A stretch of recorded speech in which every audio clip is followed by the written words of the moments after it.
What's going on, everyone? Welcome back to the show. So it's going to be Talarico versus Paxton. So we had a live stream last night. We watched the Texas runoff, and we saw Paxton this wasn't even a race. From the start, we were watching the live stream. In the first minute, we saw that Paxton had the lead, and he never lost it. And so they called it. It was about 50% of the precincts reporting, and they called it. And so this is what we're looking at here with the final numbers, 800, not quite the final numbers. We still have 95%, 95% reporting. So we still have 5% more, but right now you have Paxton at 887,435 and you have Cornyn at 502,118. So Paxton got 63%, 63.86%. Cornyn got 36.14%. And we're looking at Decision Desk. And so in this video, I want to show you Paxton. This is going to be a very ugly race. We're going to be following this race very closely. There's a lot at stake. I'll show you at the end of this video why Texas could be a crucial seat. If Democrats can gain Texas, they'll probably be able to take back control of the Senate. But everyone in the U.S., they're going to have their eyes on this race in Texas. And there's one thing that we know right now. This is going to be very, very ugly. So let me go ahead. I want to show you the clips. I'll show you a couple of video clips and then we'll talk a little bit about them. But first off, you guys can do me a favor. Please like the video. If you're watching this video and you want to see more content like this, please consider subscribing to the channel. So first, we're going to listen to Paxton. Now, one thing, and I'm really going to be hyper focused on this when it comes to Texas. What are the issues? How do you plan to solve them? That's what I'm going to be focused on. What we saw from Paxton, and this is just a clip, so I watched most of what he was saying, but he didn't really come out with his plan moving forward if he were to win in November. And so I'm going to be listening for that because I think that's very important. So what Paxton is doing in this clip, he's taking a playbook from President Trump. He's just out there just throwing stuff, calling names, nicknames, all that stuff for Talarico. But you're going to have to come up with solutions. That's what people are going to want to hear. And so let me go ahead and play this clip and then we'll talk about it. Here we go. My opponent is the most extreme radical the Democrats have ever nominated. He's even running a vegan campaign, whatever that is. And he is reading a teleprompter too, which I find, when you're throwing out that kind of stuff, insults and stuff, you're using a teleprompter, which means you planned ahead. This is what I'm going to talk about. It's, that says a lot. In that teleprompter, he should have data, facts, things that he wants to accomplish. But just to throw, sling mud, you have to have that in the teleprompter. That's kind of weird. He goes by a few names that you may all have heard of. Some people know him as Tofu Talarico. Some people call him Six Gender Jimmy. I've even heard some people call him James Talarico. And others refer to him simply as Low T Talarico. And so that was Ken Paxton. Now let's listen to Talarico. He's also going to be slinging a little mud. Here we go. This is the first time you've joined us where you know who you'll be running against in November. Is this the campaign you wanted? Talarico versus Paxton. Is this the opponent you wanted out of this Republican primary? Well, Ken Paxton embodies the broken political system that we're running against. He is the most corrupt politician in America. 3 years ago tomorrow, he was impeached by his own party for using his public office, his position of public trust, to enrich himself and his donors at our expense. And that is exactly the problem in our politics. It's puppet politicians who serve themselves and their billionaire mega donors instead of serving us. It's why we can't afford anything. It's why we can't get ahead no matter how hard we work. The system is rigged by corrupt politicians like Ken Paxton. And so it's going to be all of us. It's going to be Democrats, independents, and Republicans. It's going to be urban Texans, rural Texans, suburban Texans. It's going to be all of us coming together, the people versus Ken Paxton. Okay, so that was Talarico. Now, Talarico did sling a little bit of mud, but when you look back in history, a lot of that stuff happened. So you had Ken Paxton impeached by Republicans in the state legislature. They impeached him. Now, in the Senate, he was acquitted, so that it didn't go any further than that. And you had 60 Republicans vote to impeach Paxton, and 61 Democrats voted to impeach Paxton. And there were only 23 Republicans in the state legislature that voted no. And so the vast majority of Republicans in the state legislature voted to impeach Ken Paxton. And so there's something there. Now, when we watched Ken Paxton was just pretty much on a comedy tour. He was just calling Talarico different names. I think he's trying to play he's weird, he's strange, don't vote for him. But ultimately, this is going to be about the economy. This is going to be about affordability. You saw Talarico touch on that. The reason why we're having problems, the problems that we're having today is because of corruption. And this corruption is causing us to have to pay more.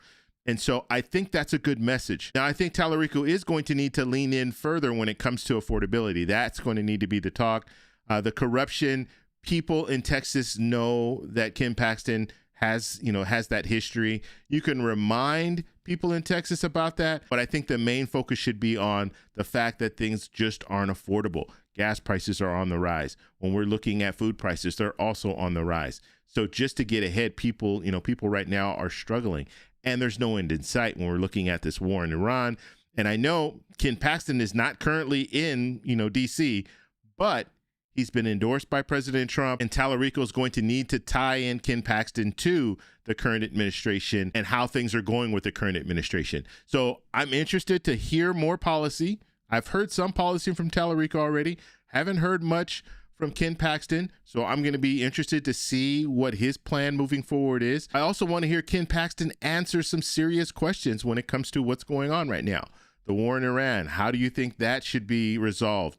When it comes to food prices, when it comes to gas prices, what policy do you have in mind to deal with that? Now, if we hear Ken Paxton, this is probably what we're going to hear in the future, because what we've heard from a lot of politicians, especially politicians that are running for re-election, they're out there, they're talking mainly, when we're looking at Republicans mainly when I'm talking about this, they're looking at this administration. They know things are bad, but instead of talking about what's bad going on right now, they go back to Biden.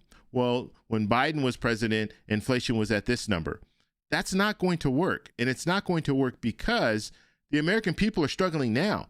They don't care what happened back when Biden was in office. And the reality is, one of the reasons why Biden is not in office right now is, we can go back to June of 2022 when we saw inflation skyrocket to 9.1%. Now, inflation came down, and by the time President Biden left office, he left it at 3%. But people remember how they struggled back in 2022. And I've said this before, and I'll say it again. When it comes to inflation back then, it was a different time. We were coming out of a pandemic. We had supply chain shortages. We had a war in Ukraine. So there was a lot of different things that were going on that were out of the president's control. Right now, we're looking at gas prices increasing. And the reason why gas prices are increasing is because the Strait of Hormuz is closed, and President Trump had a direct impact on the situation that we're in right now. So we can look at President Trump and say, this is a result of your actions. And so when it was Biden, it was different. But when you hear politicians out there talking about this and trying to say, well, but Biden, they're not telling you all the circumstances around that. They're just making it sound like, Biden was president, gas prices increased, it's his fault. Okay, now we're in a situation where it realistically is President Trump's fault because of the actions that President Trump took. That's the reason why we're seeing higher prices at the pump. And we were already seeing higher prices when it comes to groceries and other products as a result of tariffs. So you remember tariffs. We're not even talking about tariffs anymore, but we do still have some tariffs that are active, and that's causing prices to increase as well. Okay, now let's go ahead and take a look at our Senate map. I just want to go over this really briefly. I like to do this at the end of the video just to show you why everyone is paying attention to these different states, and Texas is one of them.